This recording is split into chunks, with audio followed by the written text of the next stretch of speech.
दिन के जिंदगनिया भजले हरि। 4 दिन के जिंदगनिया भजले हरि। 4 दिन के जिंदगनिया भजले हरि। भजले हरि प्यारे भजले हरि। 4 दिन के जिंदगनिया भजले हरि।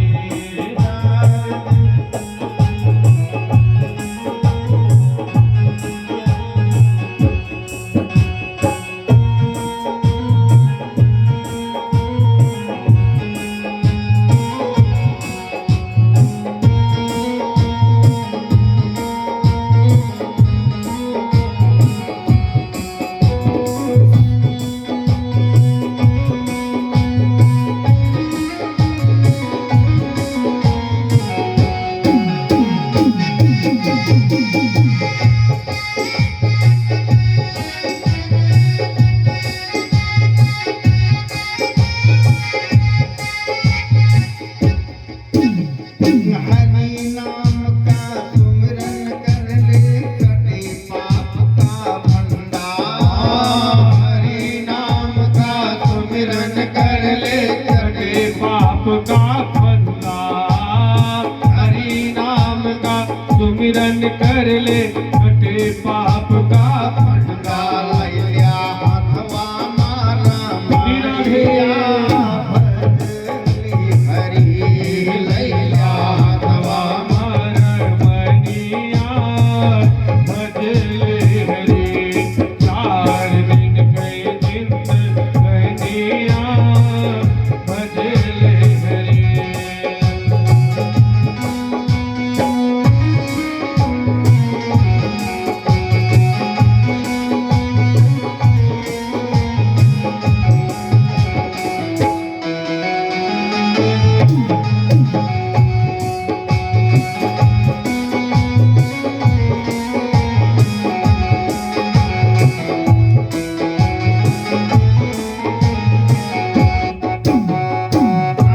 प्राणवंत के पुतले पर तू क्यों इतना इतराए।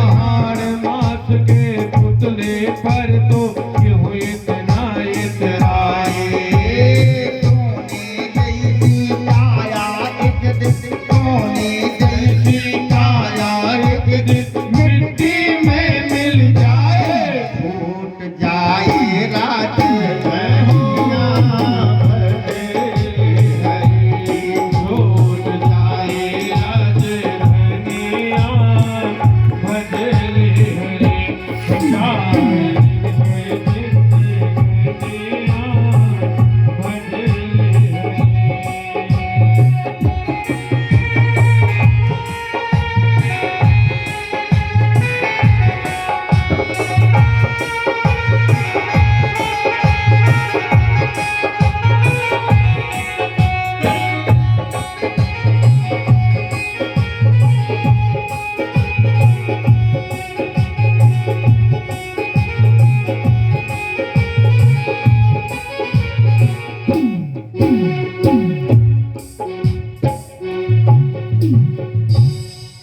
बोलिए वृंदावन बिहारी लाल की जय। गोकर्ण जी ने कहा कि 4 दिन की जिंदगनियां भज लेते। जीवन का कोई भरोसा नहीं कि प्राणवायु कब निकल जाए। जो लोग सोचते हैं कि अभी तो बहुत उम्र पड़ी है, बहुत कथा होगी, स्वयं कराऊंगा, जब खाली रहूंगा तब जब मैं जाप करूंगा, अभी बहुत काम करना है। ये प्राणवायु व्यक्ति की कब निकल जाए इसको कोई नहीं जानता है। इसलिए सदैव अपना चित्त परमपिता परमात्मा में लगाएं। जीवन का परम उद्देश्य यही है। आज गोकर्ण जी ने आत्मदेव को बहुत सुंदर अब बहुत सुंदर समझाया। आत्मदेव जी को ज्ञान है। आत्मदेव जी चले आए काशी। काशी चले आए और काशी चलने के बाद जो है यहाँ तपस्या में लीन हो गए। अब लोग उलाहना लेकर के आए गोकर्ण जी के पास। गोकर्ण जी ने कहा कि हम भी नहीं रहेंगे, वो भी घर छोड़ करके चले गए। जब गोकर्ण जी घर छोड़ करके चले गए, अब क्या करें, अब तो मजबूर हो गए, अब तो स्वच्छंद हो गए। धुंधकारी क्या करता है, खूब चोरी करता है, डकैती करता है, राजनी करता है और 5 वेश्याओं को घर में ले आया और चोरी करके मदिरा पी करके लड़खड़ाता हुआ प्रतिदिन घर आओ। जब चोरी में माल मिल जाए तब, और जब माल न मिले तब आए अपनी माँ से कहे धुंधली से, कहा साहब पिताजी ने शिष्यों के यहाँ से बहुत सोना ले आए हैं, चांदी ले आए हैं, लाओ आज मदिरा पीना है। रात भर लगे रहे चौराहे पर, कोई व्यक्ति क्रॉस नहीं किया, अब मदिरा कैसे पिएंगे। तो धुंधली की बुद्धि तो पहले से ही विकृत थी, बिगड़ी हुई। तुरंत अपने मुंह उतार करके दे देगी, जाओ बेटा आज दारू पियो। माँ को ऐसा नहीं करना चाहिए, लेकिन माँ क्या करेगा, माँ की ममतामयी छाया होती है सदैव पुत्र के ऊपर, चाहे जैसा पुत्र हो, लेकिन स्नेह माँ को अधिक होता है। अब क्या धीरे धीरे घर का सारा सामान धुंधकारी बेच दिया, क्योंकि चोरी प्रतिदिन नहीं मिलती थी।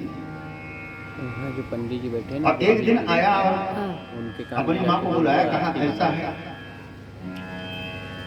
चले आओ। कहा हमारे पास सोने चांदी नहीं है। कहा अच्छा बर्तन लाओ, स्टील फूल पीतल के बहुत पड़े हैं। कहा ठीक है, बर्तन भी दे दिया। धीरे धीरे बर्तन भी साफ हो गया। और एक दिन जब आया, रात भर पड़ा रहा, लेकिन कहीं कोई ग्राहक नहीं मिला, चोरी डकैती करते हुए। और जब दोबारा आया तो कहता है कि ऐसा है, घर में खिलाओ कुछ धन। कहा नहीं है। कहा अगर कुछ नहीं दोगे तुमको मारूंगा। माता ने कहा बेटा चाहे जितना मारो, टूटा हुआ है, मैं कसम खाकर कहती हूँ मेरे पास पूरी कौड़ी नहीं है, न सोना है, न चांदी है, न फूल है, न पीतल है, कुछ नहीं है। कहा उसी से काम हो कुछ नहीं है, इतना समझो ये जो सामने कुआं है ना, देख रही हो। कहा हाँ, 3 कहा इसी में डाल दो। मोबाइल फंसाते। कहा कुछ करो बेटा, लेकिन मैं जो है हमारे पास कुछ है ही नहीं है, तो मैं क्या दूं। धुंधकारी क्या करता है कि घसीटते हुए ले जाता है। अब घसीटते हुए ले जाने के बाद एक कुआं था, उसी में माँ को डाल दिया। अमाता गोविंदाय नमो नमः। इस तरह पुत्र से क्या फायदा है। लोग क्या करते हैं, संतति के लिए परेशान होते हैं। और संतति जो है सुंदर कब होती है, जब व्यक्ति के यहाँ धर्म होता है, परोपकार होता है। अब जो चोरी डकैती से पैसा आता है तो ऐसे होता है। और जिसके पास संतान नहीं है, जिस माँ के पास, अगर उसको कह दीजिए कि जीवित व्यक्ति का मांस खा जाए तो पुत्र के लिए वो भी खाने के लिए तैयार हो जाएगा। लेकिन जब ऐसे पुत्र हो जाएंगे, आजकल तो आप लोग पढ़ते होंगे, ये तो भागवत में लिखी गई कथा है, लेकिन समाज में ऐसे उदाहरण मिलते हैं कि बेटा माँ को मार रहा है, पिता को मार रहा है। सबको दिखाने के लिए माँ बाप क्या करते हैं, जीवन भर पुत्र के लिए बत्ती बना ली, सब कुछ करने के लिए तैयार है। एक संत ने इस पर बड़ा सुंदर ही अरे यार क्या करूं, हाथ भजन दिया है कि औलाद की खातिर इंसान फिरता है मारा मारा, उस वक्त भला क्या मारे जिसको औलाद मारा। औलाद की खातिर इंसान फिरता है मारा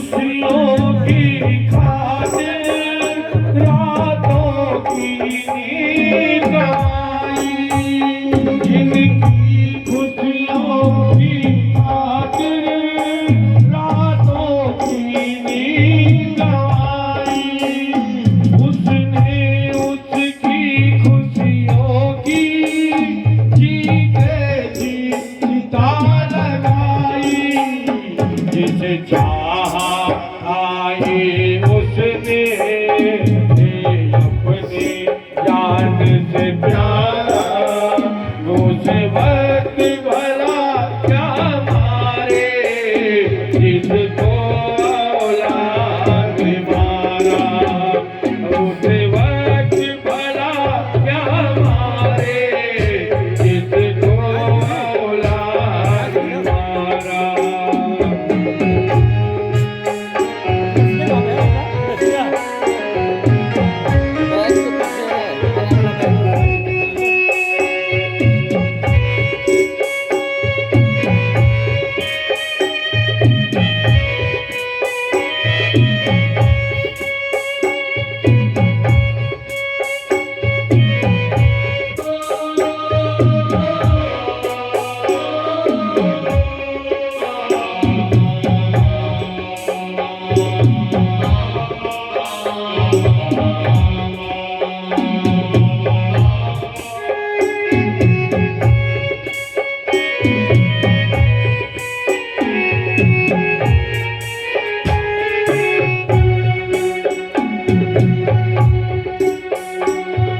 सोती थी गीले में सूखे में तुझे सुलाया, खुद सोती थी गीले में सूखे में तुझे सुलाया, खाती थी बाद में वो पहले थी तुझे खिलाया, कुछ समझ कर उसने पाना चाहा छुटकारा, उस वक्त भला क्या मारे जिसको औलाद मारा, उस वक्त भला क्या मारे जिसको औलाद मारा, या औलाद की खातिर जिसको मिलता है मारा मारा, उस वक्त भला क्या मारे जिसको औलाद मारा, उस वक्त भला क्या मारे जिसको औलाद मारा, उस वक्त भला क्या मारे जिसको औलाद मारा। बोलिए बांके बिहारी लाल की जय हो। इस प्रकार से इसलिए सत्संग करो, दान करो, पुण्य करो, सबसे मीठी बातें बोलो कि संतति बिगड़ न जाए। माँ के मृत्यु के बाद बेचाओं ने ये आपस में सलाह दिया कि पिता का नहीं हुआ, भाई का नहीं हुआ और माता का नहीं हुआ तो मुझको हम पर कब तक होगा जब तक नौजवान है, और ये जवानी जब खत्म हो जाएगी तो मुझको भी मार डालेगा एक एक करके। कहा तब एक ने कहा बहना ये इतना शरीर से बलवान है कि मैं कहीं जा भी तो नहीं सकती हूँ। कहा नहीं, इसी को मार करके चली जाओ। कहा कैसे मारेंगे? कहा अब ये प्रतिदिन जब कहीं से चोरी डकैती करके आए तो जो हम पांचों देश से आए हैं आपस में धन बांटती है ना, वो धन न बांटे। कहा तब कहा मदिरा इसके लिए ले आकर के रखेंगे, और जब किसी दिन बहुत बड़ी डकैती करेगा ना तो पांचों जो है लेकर के चली जाएंगे, इसको खूब मदिरा पिलाएंगे। कहा ठीक है। अब एक धंधकारी जो है एक राजा के यहाँ डकैती किया, बहुत सा धन लेकर के पीते हुए लड़खड़ाते हुए आ गया, और जैसे धन लेकर के आया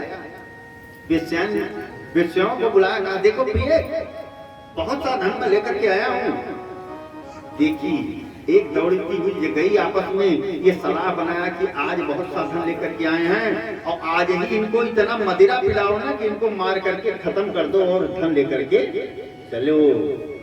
क्योंकि वेश्याएं क्या है, माया है, धन की साथी हैं। अब वही किया वेश्याओं ने। एक पंक्ति है, स्वामी जी आप मेरे लिए बहुत धन ले आए हैं तो मैं भी आपकी सबसे प्रिय वस्तु लेकर के आया हूँ। कहा क्या? कहा मदिरा का लाओ, जितना पीना था उसको पिए। कहा अब नहीं पिएंगे, ये थोड़ा सा ले लीजिए स्वामी जी। नहीं बस। दूसरी आई, कहा नहीं बहुत पी लिए। अरे वाह स्वामी जी आप हमसे प्रेम नहीं करते क्या? अरे उनके पिलाने पर पी लिए, आप मेरी थोड़ी सी ले लीजिए। इस प्रकार से पांचों वेश्याओं ने खूब मदिरा पिलाया और धुंधकारी जो है बेहोश हो गया। और बेहोश हो गया तो एक वेश्या ने क्या किया, घर में अंगारा बनाया और जिस चारपाई में बैठा था वो धुंधकारी, उस चारपाई से बांध दिया धुंधकारी को और घर का सारा सामान लेकर के आपका अंगारा उसके ऊपर फेंक करके और घर के बाहर निकल करके सकरी लगा दिया और आग लगा दिया। घर धूम धूम करके जलने लगा और धुंधकारी जल करके भस्म। अब जल करके भस्म हो गया, वेश्याएं चली गई। ये समाचार जब गोकर्ण जी ने सुना तो गोकर्ण जी जाकर के गया में जाकर के श्राद्ध किया। अब श्राद्ध करने के बाद सीधा अपने घर आए और घर आने के बाद उसी घर में विश्राम किए, खंडहर में। और खंडहर में विश्राम करने के बाद जैसे आधी रात होती है धुंधकारी आ जाता है और गोकर्ण जी को कभी भेड़िया बन करके कभी शेर बन करके डरावनी आवाज, भयावह आवाज निकालता है। क्योंकि धुंधकारी प्रेत योनि में है तो डरावनी आवाज निकालेगा ही।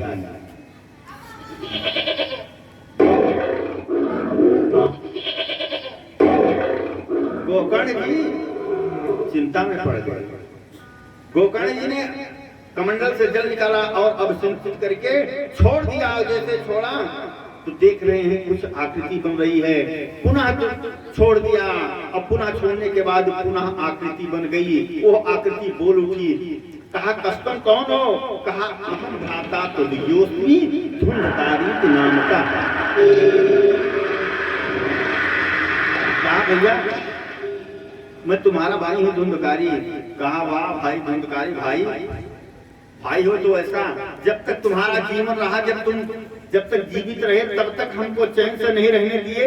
तीर्थ यात्रा से थक करके आया हूँ, सो रहा हूँ अपने घर में, आज भी नहीं तुम चैन से सोने दे रहे हो। कहा भैया मैं आपको छू नहीं सकता हूँ, आपका पाँव पड़ता हूँ, आपके चरणों में बार बार प्रणाम करता हूँ। आप मुझको इस प्रेत योनि से उद्धार कर दीजिए। कहा ठीक है पहले सोने दीजिए, सुबह। कहा ठीक है। धुंधकारी चला गया। गोकर्ण जी को रात भर नींद नहीं आई। सुबह जाकर के सभी विद्वानों से पूछते हैं। विद्वान जो है मुखी भूतम, क्योंकि गोकर्ण जी बहुत बड़े ज्ञानी थे। विद्वान उनको देख करके प्रणाम करके कहते हैं कि आजकल नौ दुर्गाओं में हमारा मौन व्रत चल रहा है। जा करके गोकर्ण जी ने क्या किया, सूर्य की गति को स्तंभित कर दिया। सूर्य देव ने कहा सप्ताह वाचनम कुरु, जाकर के श्रीमद् भागवत की कथा को श्रवण कराओ। आकर के श्रवण कराया और श्रवण कराने के बाद पुनः जैसे कथा प्रारंभ हुई प्रथम दिन की, धुंधकारी प्रेत योनि में है। क्योंकि यहाँ तो जितने देवता हैं वो सब आ करके पहले से ही विराजमान हो जाते हैं। तो प्रेत कहाँ से आवे? तो वहीं पर एक 7 गांठ का बांस पड़ा हुआ था, सूक्ष्म रूप धर करके आकर के निराहार वहीं पर बैठ गया और कथा सुना। जैसे एक दिन कथा श्रवण करते हैं, एक गांठ फूटती है, 2 दिन दूसरी गांठ, इस तरह से 7 दिन में 7वीं गांठ फूट गई और दिव्य तेज में सूर्य के समान तेजस्वी एक पुरुष निकला। सबके सामने देखते देखते कहा कौन? सब कहते हैं हम भ्राता तो अरे भैया गोकर्ण जी आप पहचान नहीं रहे, मैं तुम्हारा भाई हूँ धुंधकारी, और आपकी कृपा से प्रेत योनि में था और देव योनि में हो गया हूँ। अब प्रणाम किया, देखते देखते विमान आ गया और स्वर्ग चला गया। धुंधकारी तो स्वर्ग में चला गया, लेकिन गोकर्ण जी उन श्रोता समुदाय को इस बात पर कष्ट हुआ कि लिखा गया है भागवत में कि जितने श्रोता समुदाय हैं सबको मोक्ष मिलता है, सबका कल्याण होता है, मेरा कल्याण क्यों नहीं हुआ। पुनः जाकर के सूर्य देव की गति को स्तंभित कर दिया और स्तंभित करने के बाद सूर्य देव ने बताया कि जितने लोग बैठे थे ना वो ये सोच करके बैठे थे कि क्या बताएं, धुंधकारी से केवल डर के कारण सबको बुला देता था। एक आवाज निकालने के बाद जब धुंधकारी की एक आवाज आती थी तो हम लोग हाजिर हो जाते थे।